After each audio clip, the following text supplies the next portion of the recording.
apa sih yang kemarin mereka ingin timbulkan, dampak apa yang ingin mereka timbulkan dari konvoi itu misalnya? Konvoi itu kan sebenarnya rutinitas. Setiap tahun bahkan bisa 2-3 kali, terutama 1 Muharram. Padahal itu ngeledek gitu. Enggak, gerakan mereka tuh ngeledek loh. Ini kan nggak tanggal berapa itu gerakannya? Bersama dan Hari Pancasila. Iya tanggal. Itu ngeledek sebenarnya mereka. Mereka sengaja eksis untuk ngeledek Hari Pancasila. Ya itu yang paling tepat sebenarnya. Karena mereka kelompok ini selalu menggunakan narasi, diksi agama. Bahkan terminologi yang mereka gunakan kan terminologi agama. Kalau ada orang membantah langsung diberi stigma anti agama. Ini kan strategi mereka kan. Makanya perlu dikumpulkan itu para tokoh-tokoh agama dikumpulkan untuk sepakat satu suara tentang gerakan radikalisme ini seperti apa itu loh. Jadi biarkan tokoh-tokoh agama ini bersuara, tapi tentu aja yang dipilih tokoh agama yang benar-benar memang NKRI-nya kuat itu loh. Jangan sampai malah yang dipilih juga orang yang mengusung khilafah juga gitu. Dan kan boleh nambahin nggak? Faktanya sekarang saat ini ternyata orasi keagamaan tidak semenyejukkan di tempat ibadah. Bahkan ya di tempat Islam, di masjid-masjid ketika Jumatan ya. Jadi khotbahnya banyak sekali, bukan hanya ada. Jangan ikuti ulama, kiai, ustadz yang mendukung pemerintah. Ikutilah ulama, kiai, ustadz yang dibenci sama pemerintah. Dan itu menyebar begitu masif. Apalagi jelang 2024 ini. Wih. Makin bermunculan justru ya. Karena itu cara yang murah untuk menggalang massa. Kegiatan apa sih yang kira-kira pas di era milenial zaman sekarang untuk tentunya generasi semakin kesini nih? Apa kira-kira kegiatan yang cocok? Nah, ini perlu ditanyakan kepada kelompok milenial. Iya. Tanyakan pada mereka, apa sih yang membuat kamu menarik? Misal ya, zaman bapak-bapak kita mungkin lomba karya tulis tentang Pancasila, tentang P4, hadiahnya piala itu menarik. Bagi anak sekarang nggak menarik. Mungkin lebih menarik misalnya buatlah vlog, buatlah konten-konten, hadiahnya iPhone misalnya. Uploadlah ke YouTube misalnya bagaimana kehidupan saling menghargai orang lain. Betul, ya. Uploadlah di YouTube misalnya. Hadiahnya ya yang menarik bagi anak muda. Jadi jangan lakukan doktrinasi untuk kelompok milenial dengan cara-cara kolonial.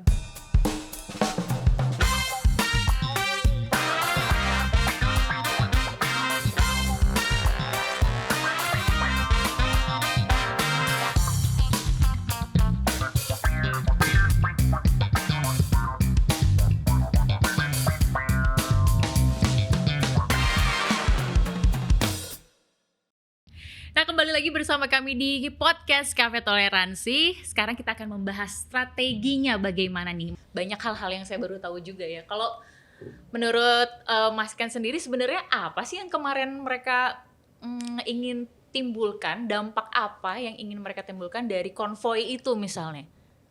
Konvoi itu kan sebenarnya rutinitas. Setiap tahun bahkan bisa 2-3 kali, terutama 1 Muharram. Kan sebelumnya pernah konvoi juga kan? Barajani tangkap kasus prokes karena konvoi nggak pakai masker. Oh, okay. Dan saya juga berpikir kemarin 2 hari sebelum konvoi itu kan saya dapat informasi mereka mau konvoi lagi. Cuman kalau cuman prokes sekarang sudah masanya sudah pemerintah sudah melonggarkan kan. Yaudah kita ramaikan saja bahwa mereka akan konvoi dan saya minta teman-teman untuk memvideokan di semua daerah. Dan ternyata masyarakat tahu ternyata ada Khilafatul Muslimin dan ya ketika kita gambarkan bahwa ini khilafah ini mereka mau mengganti Pancasila, mau mengganti sistem negara ini menjadi khilafah. Akhirnya masyarakat merasa, oh ini menjadi ancaman, rame, dan baru pemerintah bertindak. Saya kaget loh dari Polda Metro Jaya, kebetulan rumahnya kan dekat sama saya di Bandar Lampung. Oh gitu. Ya, pagi-pagi banyak wartawan di depan rumah, kami sudah depan rumah lah. Kenapa? Ini ada penangkapan, saya malah nggak tahu dekat rumah. Karena yang nindak malah justru dari Polda lain. Iya. Oh. Padahal itu ngeledek gitu. Enggak, gerakan mereka tuh ngeledek loh. Ini kan nggak tanggal berapa itu gerakannya? Tanggal berapa ya? Kan bersama dan Hari Pancasila. Iya tanggal. Itu ngeledek sebenarnya mereka. Mereka sengaja eksis untuk ngeledek Hari Pancasila. Dan kejadiannya kan tidak hanya di Lampung kan, karena kejadiannya ada di Jakarta juga. Makanya yang menindak dari Polda Metro Jaya bukan BNPT karena itu kan terkait dengan kriminal umum. Tapi tindakan ngeledek itu yang sebenarnya pesan bagi mereka mau melawan Pancasila. Dia menyusup ya cara-caranya juga. Tanggalnya kan punya kita lihat saat kita sibuk dengan sendiri. Hari Pancasila, mereka konvoi menentang Pancasila. Itu pesannya yang harus kita tangkap. Iya, betul. Baik, nah kalau ngomongin jaringan gitu ya Mas ya, di NII Crisis Center sendiri, apakah aduannya ini hanya yang beragama Muslim saja, atau justru yang terpapar itu ada juga yang non Muslim begitu Mas? Karena NII maupun Khilafatul Muslim itu bicara tentang sebuah pemerintahan negara. Jadi yang jadi korban bukan hanya kalangan agama Islam. Ini kan bicara negara yang menaungi seluruh agama. Jadi yang lapor dari kami yang Nasrani, yang Hindu, yang Buddha, yang Konghucu juga ada. Jadi yang mu'alaf tapi radikal. Ada. Jadi banyak laporannya kita, orang tua nggak percaya. Ini kan kami agamanya bukan Islam, kok anak kami bisa terpapar ke sana. Jadi kami memang membuka hotline pengaduan di masyarakat, kita di medsos juga, setelah kegiatan-kegiatan kita nyebar brosur. Lalu kami menerima laporan, kami identifikasi latar belakangnya apa. Banyak yang latar belakang dari non-muslim itu banyak. Kan belum lama ini kampus non-muslim, nggak usah sebut saya, kampusnya di Jawa Timur, yang mu'alaf ada beberapa, ada. Bahkan saya nangani anaknya pendeta. Jadi kalau hari Minggu dia masih ikut keluarganya kebaktian, tapi ketika kegiatan di NI, dia ikut kegiatan di NI karena tidak pulang sekitar 3 minggu. Orang tuanya nyari ke tempat teman-temannya, diantarkan ke kosnya, di kosnya sudah banyak jilbab, sudah ada Al-Quran. Ketika dikonfirmasi ternyata dia sudah bergabung ke NII. Jadi mereka kan memang pintar menyembunyikan jati diri. Jadi laporan yang masuk kita identifikasi, lalu investigasi jaringan mana. Ada yang jaringan tadi, bukan hanya NII, sekarang lagi rame. Kesatuan Al-Haq tadi, ada NKRI, Negara Khilafah Rasyida Islamiyah, ada Al-Quran Suci, Islam Baiat, Islam Sahadat. Lah kita investigasi, terus kita cari tahu dia masih baru atau sudah lama. Karena orang yang sudah bergabung ini baik yang baru, sudah kan pemahamannya berbeda-beda. Ini yang menentukan nanti bagaimana pola rehabilitasi kepada korban tersebut. Ada yang diam, ada yang penurut, ada yang frontal, ada yang pernah saya dibawain celurit juga pernah. Dalam pola rehabilitasi ini, karena mungkin ya kita tidak 100% berhasil. Ada yang gagal juga kita karena memang program rehabilitasi ini kan kalau di pemerintah belum masuk. NII, Khilafatul Muslimin kan baru paham. Sementara program rehabilitasi, deradikalisasi hanya orang yang sudah jadi teroris, mantan narapidana yang sudah pernah menjadi kasus terorisme bisa pemerintah. Selama ini kan sebenarnya bahaya. Orang-orang tadi kan seperti buah yang matang. Dan faktanya orang yang tadi bergabung hanya di pemahaman, selangkah lagi satu level jadi teroris, itu banyak sekali. Kalau sudah seperti ini bagaimana Mas? Apakah perlu adanya sesama pemuka agama untuk berdiskusi, mungkin untuk memberikan sebuah pemaparan begitu ya, agar bagaimana sih cara-cara untuk menanggulangi hal ini gitu? Ya itu yang paling tepat sebenarnya. Karena mereka kelompok ini selalu menggunakan narasi, diksi agama. Bahkan terminologi yang mereka gunakan kan terminologi agama. Kalau ada orang membantah langsung diberi stigma anti agama. Ini kan strategi mereka kan. Makanya perlu dikumpulkan itu, para tokoh-tokoh agama dikumpulkan untuk sepakat satu suara tentang gerakan radikalisme ini seperti apa itu loh. Jadi biarkan tokoh-tokoh agama ini bersuara. Tapi tentu aja yang dipilih tokoh agama yang benar-benar memang NKRI-nya kuat itu loh. Jangan sampai malah yang dipilih juga orang yang mengusung khilafah juga gitu. Karena dan kan boleh nambahin nggak? Faktanya sekarang saat ini, ternyata orasi keagamaan tidak semenunjukkan di tempat ibadah. Bahkan ya di tempat Islam, di masjid-masjid ketika Jumatan ya. Jadi khotbahnya banyak sekali, bukan hanya ada. Jangan ikuti ulama, kiai, ustadz yang mendukung pemerintah. Ikutilah ulama, kiai, ustadz yang dibenci sama pemerintah. Dan itu menyebar begitu masif. Apalagi jelang 2024 ini, makin bermunculan justru ya. Karena itu cara yang murah untuk menggalang massa. Pasti akan digunakan nanti 2024. Cara yang paling murah untuk menggalang massa itu dengan isu-isu seperti itu. Kumpul semua masyarakat, kumpul. Kan kasihan masyarakat kan. Mereka menjadi korban ketidaktahuan mereka diperalat untuk kepentingan tertentu, kepentingan kekuasaan dengan cara-cara politik, dengan cara-cara yang lain, cara-cara teror.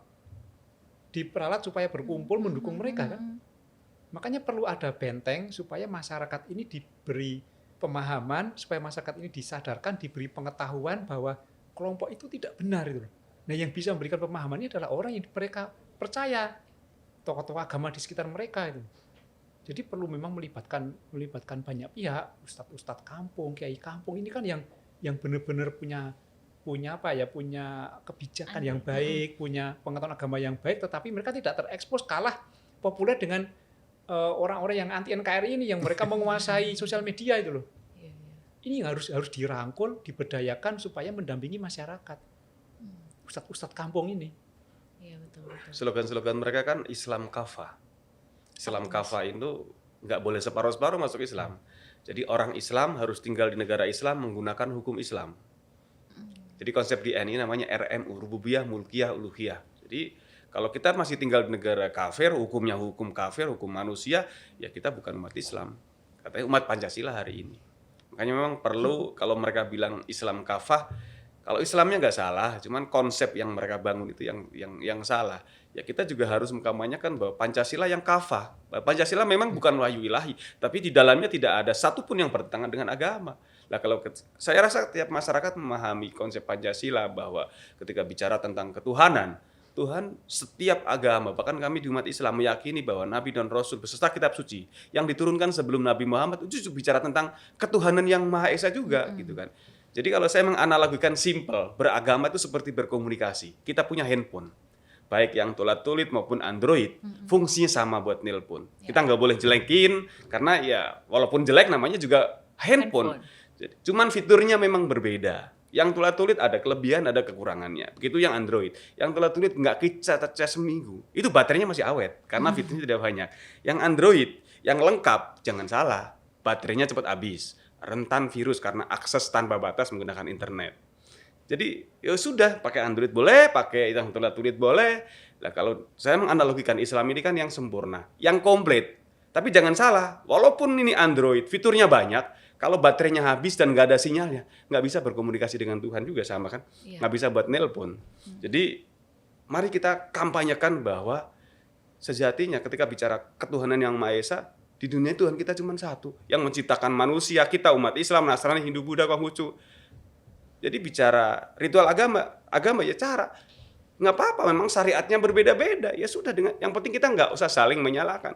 Perbedaan itu dijadikan sebagai anugerah untuk saling mengenal, untuk saling melengkapi. Jadi kan indah seperti pelangi. Kalau pelangi satu warna bukan pelangi. Betul.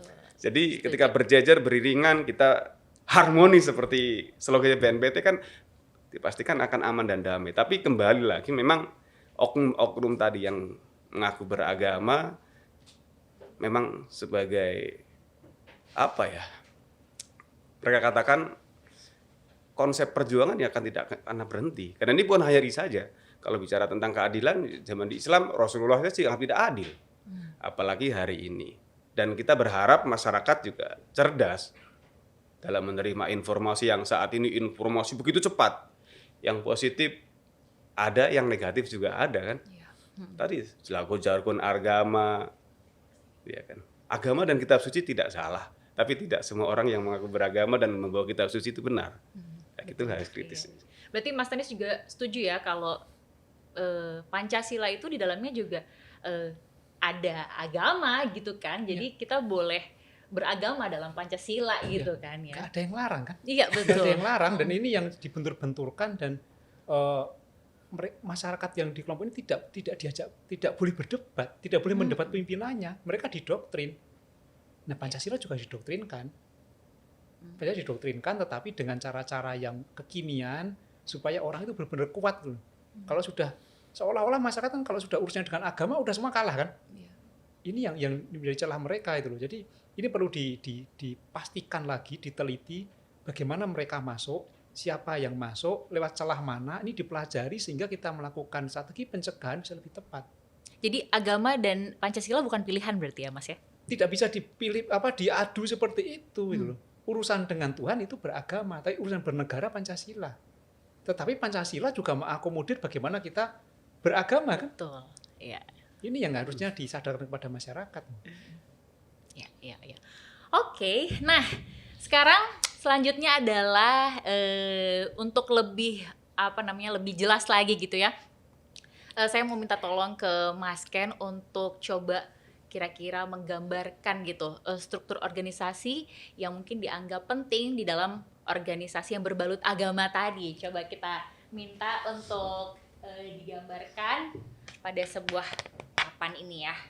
Kira-kira strukturnya itu seperti apa sih, Mas? Ya, konsep mereka bangun sebenarnya konsep sudah bernegara, sudah punya sistem, sudah pemerintahan, dan karena memang Khilafatul Muslimin juga nggak jauh-jauh dari NI, jadi mereka katakan bahwa tadi masuklah ke dalam Islam secara kafah, nggak boleh separuh-separuh. Jadi ada pohon begini, ini akarnya, ini batangnya, ini terus ini nanti ada buah-buahnya, akar gitu kan. Dan mereka menggunakan ayat untuk menjelaskan ini. Alam taro kaifa daraballahu masalam kalimatan thayyiban kasajaratin thayyiban asluha sabitun wa far'uha bisam. Tidakkah kau perhatikan bahwa Allah memberikan sesuatu perumpamaan yang baik seperti pohon yang baik. Akarnya menghujam ke tanah, batangnya menjulang tinggi ke atas dan menghasilkan buah yang berkali lipat. Menanam satu buah mangga, satu bibit mangga kalau kita rawat, maka akan berkali lipat sesuai dengan janji Allah. Mereka kata juga akar ini iman, hijrah, jihad. Iman adalah meninggalkan berhala. Berhala yang dimaksud adalah produk manusia untuk yang dianggap sebagai agama, yang di sini berhala adalah Pancasila. Mereka menggunakan ayat untuk membuat orang benci kepada Pancasila. Jadi mereka katakan ayat tauhid, ayat pintu gerbang orang menjadi seorang Islam, yaitu surat Al-Baqarah. Dalam surat Al-Baqarah itu ada sebuah cerita. Nabi Musa mendapatkan wahyu agar disampaikan kepada umatnya, supaya umatnya memotong sapi betina. Kan umatnya bingung, wahai Nabi Musa, sapi yang seperti apa yang harus kami potong? Oleh Nabi Musa jelaskan, sapi yang warnanya kuning, tidak tua dan tidak muda, belum pernah membajak tanah dan sedap dipandang mata, yang dijadikan sumber dari segala hukum yang undang-undang yang melawan hukum Allah. Ciri-cirinya sapi betina yang dijelaskan Nabi Musa sama dengan Pancasila, warnanya kuning, tidak tua dan tidak muda, belum pernah membajak, namanya patung, dan sedap dipandang mata, dipajang di gedung-gedung. Harus ditolak, diingkari dan ditinggalkan, dipotong. Lalu orang yang sudah beriman, apakah masuk surga? Belum. Yang kedua, hijrah. Mereka menggunakan sejarah Nabi Muhammad di Mekah. Nabi Muhammad itu ketika di Mekah ada perintah hijrah karena 13 tahun Darun Nadwa di Mekah. Bicara kalau sekarang mau mendirikan negara tapi pakai NU lah, Muhammadiyah. Nggak bisa. Harus hijrah ke Yasrib atau sekenal di kota Madinah. Ada ayat mengatakan kalau nggak hijrah, mati dalam kondisi tertindas, masuk neraka jahanam. Jadi ada umatnya Nabi di Mekah. Ada perintah hijrah, nggak mau hijrah. Wahai Nabi, rumahku, bisnisku, usahaku di Mekah. Kalau ke Yasrib mau makan apa? Lah orang ini nggak mau hijrah bersama Nabi. Lah diabadikan dalam Quran, orang ini meninggal masuk neraka jahanam. Karena dalam peperangan ini orang ini meninggal. Ada pertanyaan di Al-Quran kepada orang ini.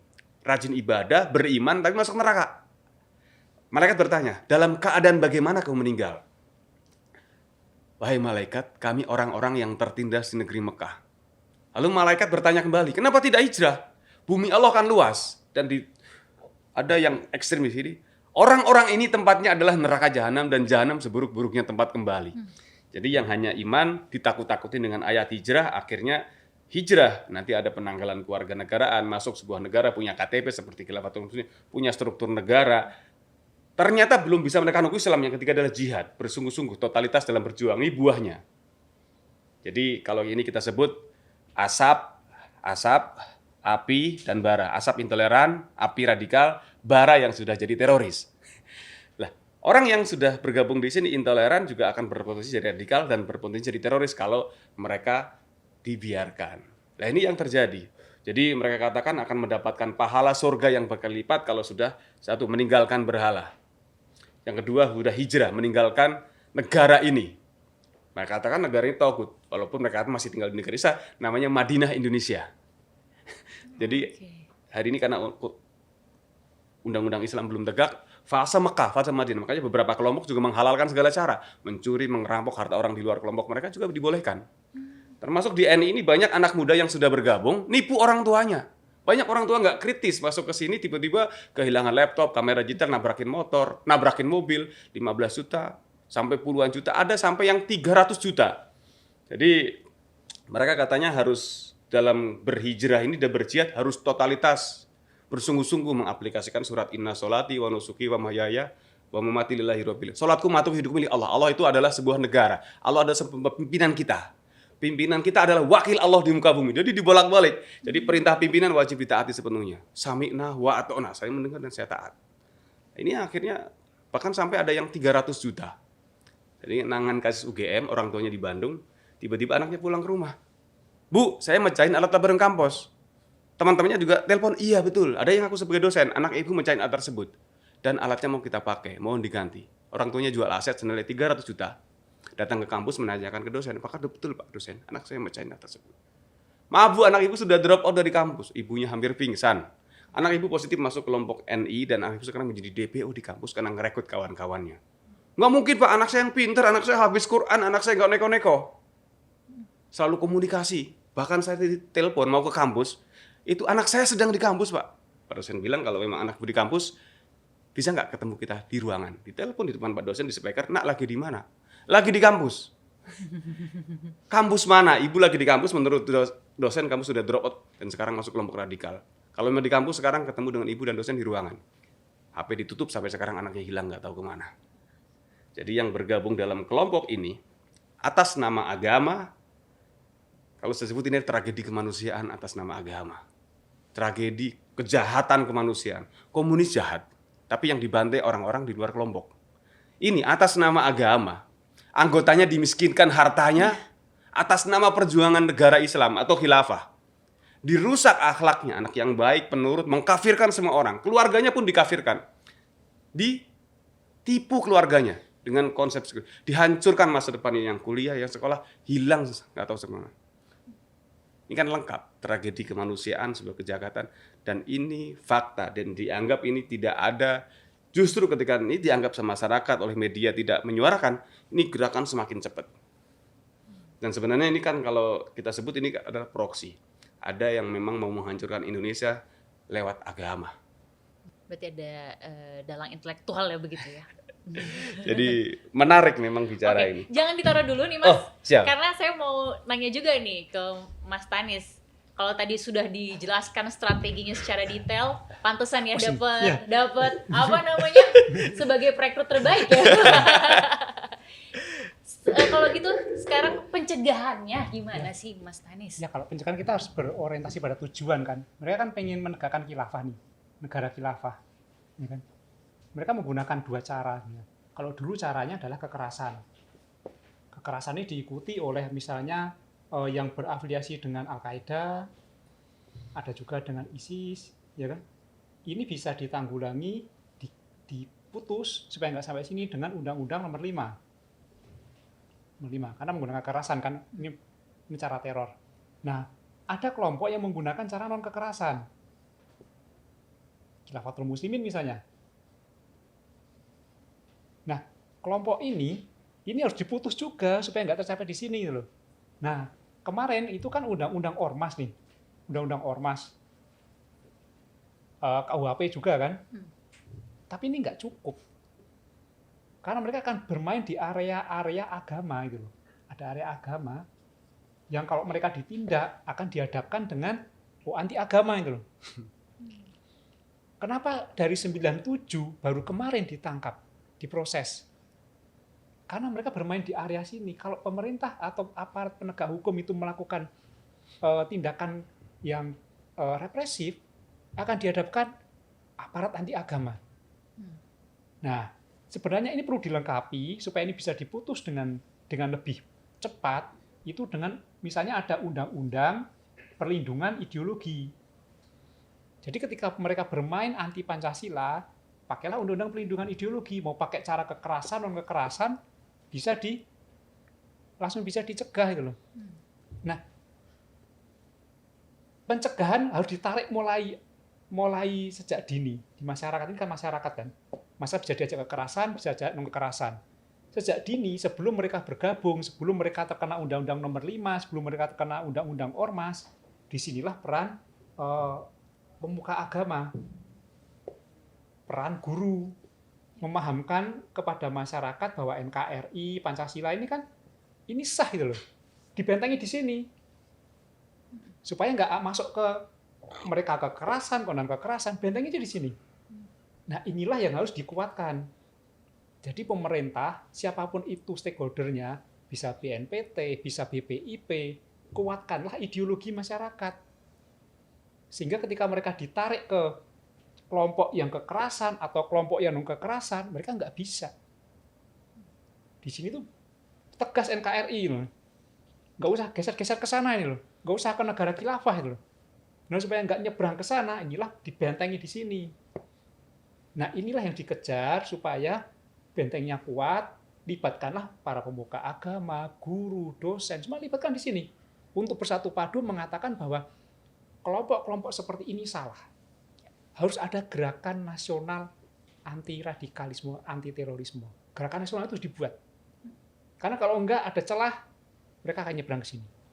Kalau berbicara tentang benteng nih, kegiatan apa sih yang kira-kira pas di era milenial zaman sekarang untuk tentunya generasi semakin ke sini nih? Apa kira-kira kegiatan yang cocok? Nah, ini perlu ditanyakan kepada kelompok milenial. Oh, iya. Tanyakan pada mereka, apa sih yang membuat kamu menarik? Misal ya, zaman bapak-bapak kita mungkin lomba karya tulis tentang Pancasila, tentang P4, hadiahnya piala itu menarik. Bagi anak sekarang nggak menarik.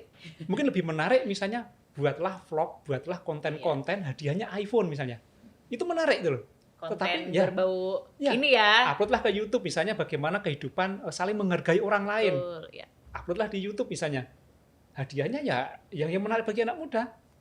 Jadi jangan lakukan doktrinasi untuk kelompok milenial dengan cara-cara kolonial. Gunakanlah juga cara-cara milenial. Faktanya masyarakat ini yang paling banyak, ini kan kelompok anak milenial nih. Ya gunakan cara-cara milenial. Cara-cara lama itu diadop, ya nilai-nilainya iya, tapi caranya diperbarui. Gunakanlah teknologi. Nggak perlu mungkin penataran P4 ya, mungkin pakai cara lain. Adain lomba, adain apa, atau mungkin diajak kegiatan-kegiatan yang akhirnya ini kuat benteng ini loh. Jangan sampai mereka nyebrang. Mereka geser-geser sedikit, stres sedikit, mereka benci sama pemerintah, mungkin apa, diajak ke sini mau, diajak ke sini mau. Ya kan? Benteng ini dibangun. Pancasila harus dikuatkan. Baik, luar biasa ya penjelasannya dari Mas Ken sendiri dan juga Mas Tanis nih. Tapi belum selesai, nih saya masih ada pertanyaan lagi nih kalau ke Mas Ken lagi deh. Katanya tuh beberapa hari lalu juga muncul pemberitaan mengenai kembalinya beberapa anggota Khilafatul Muslimin ke pangkuan NKRI. Nah, katanya dengan cara berikrar.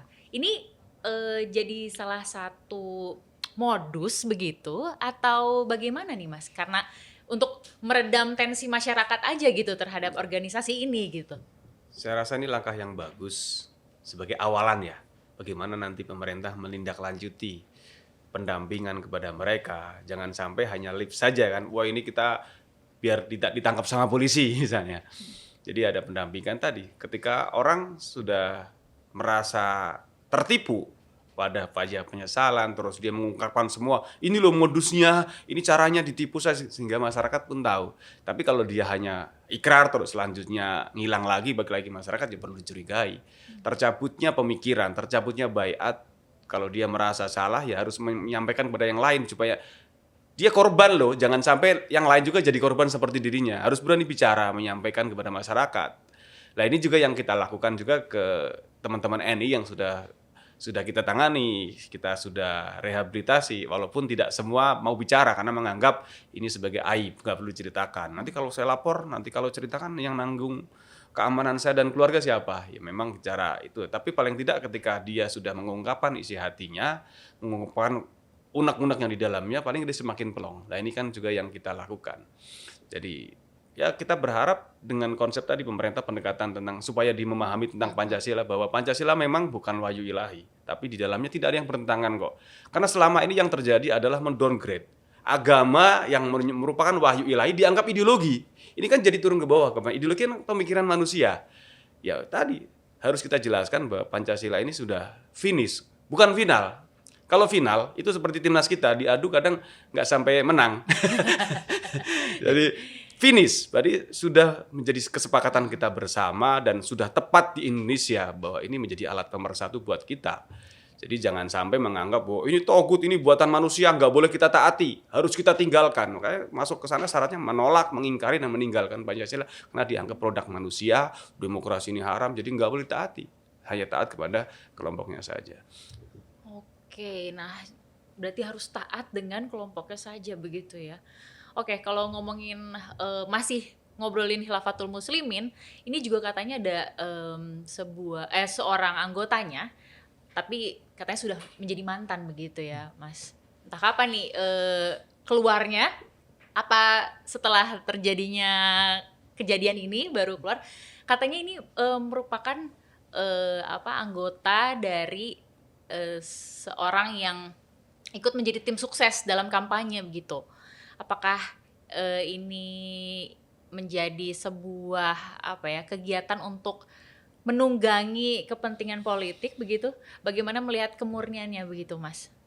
Ya, kalau mereka konsepnya negara, kan butuh massa kan. Parpol itu kan salah satu basis massa. Itu satu, mereka mau nyari massa. Yang kedua, mereka bergabung ke parpol, kan ada juga yang bergabung ke BUMN kan. Masuk itu mekanisme survei mereka kok.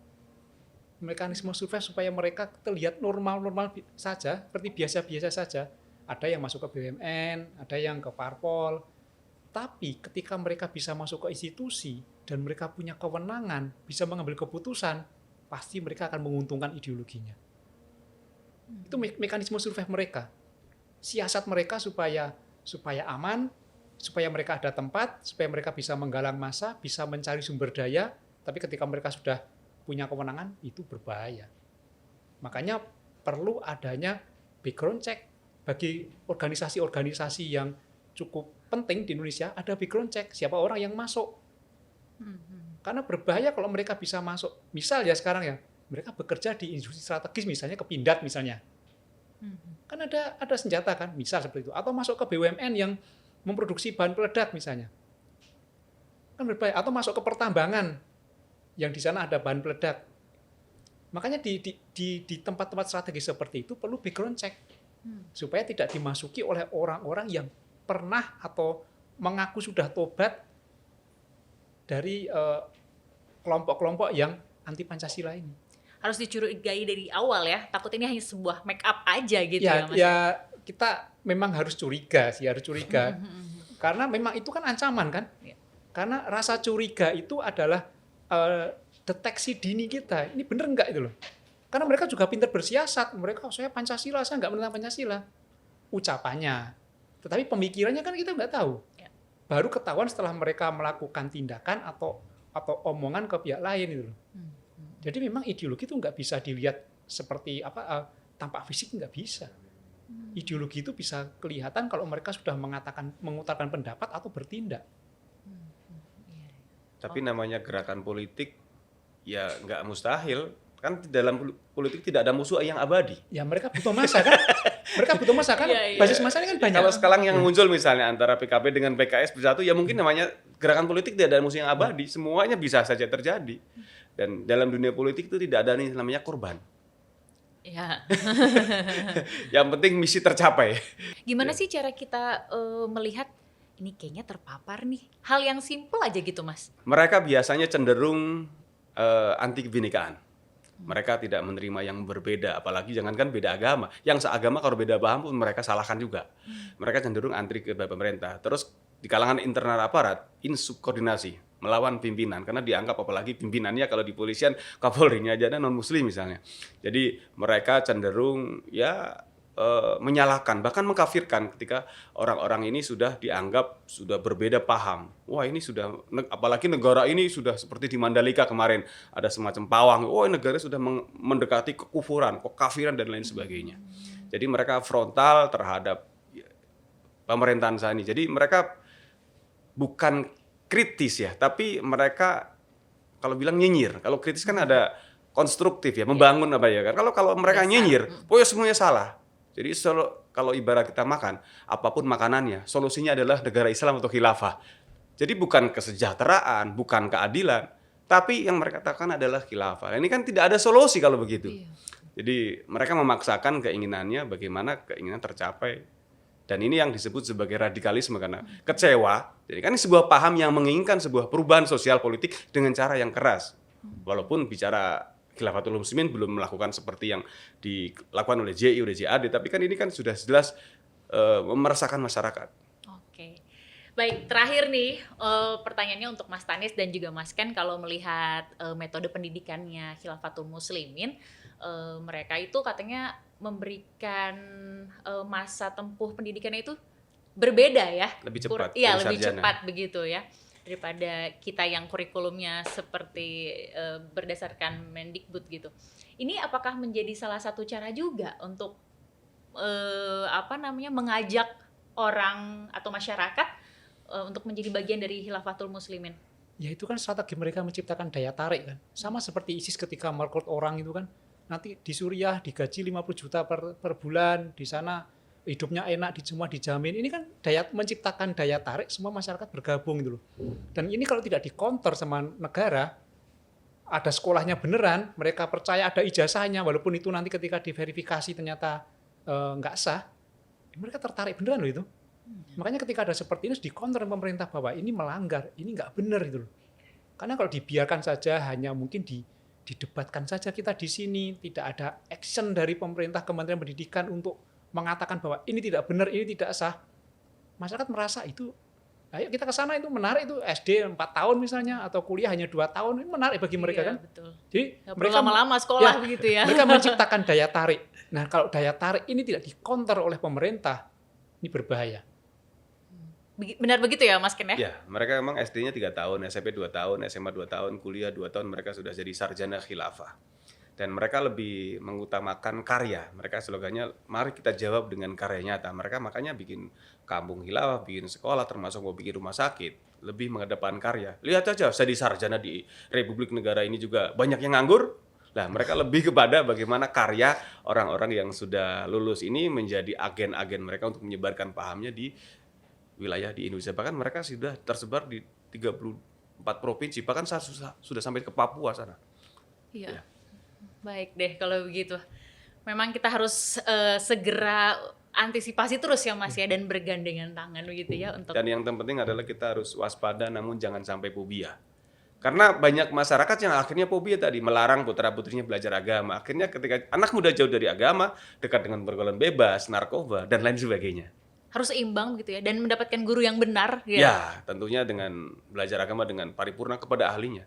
Kalau sudah mengarah kepada hal-hal yang bersifat, wah ini negara ini tauhid, Pancasila berhala, ini harus ditinggalkan, maka seperti narkoba. Jangan coba-coba. Kalau kita coba-coba tidak punya argumentasi kuat, maka akan kita terpapar ke sana. Jadi stop, unfollow, jangan ikuti ya informasi-informasi yang sudah mengarah kepada radikalisme. Karena kan bisa terpapar ke sana. Iya, baik. Terima kasih banyak ini atas penjelasannya Mas Tanis, Mas Ken, luar biasa sekali. Saya menjadi lebih banyak tahu sekarang ya. Terima kasih sekali loh Mas Ken atas Sama-sama. waktunya ya. Baik, sudah beberapa organisasi Islam yang resmi dibubarkan oleh pemerintah Indonesia. Lantas mengapa masih banyak masyarakat yang belum memahami sepenuhnya bagaimana cara mereka membedakan sebuah organisasi yang masih menanamkan jiwa nasionalisme dengan organisasi yang mencoba membuat ideologi sendiri yang dibalut keagamaan. Tentunya ini tugas kita bersama, bergandengan tangan menolak anti kekerasan radikalisme demi sebuah ketahanan bangsa untuk Indonesia aman, Indonesia damai. Saya Indira Dewi bersama narasumber saya Stanislaus dan juga Ken Setiawan. salam damai dan salam Salam Indonesia Indonesia Satria. Satria.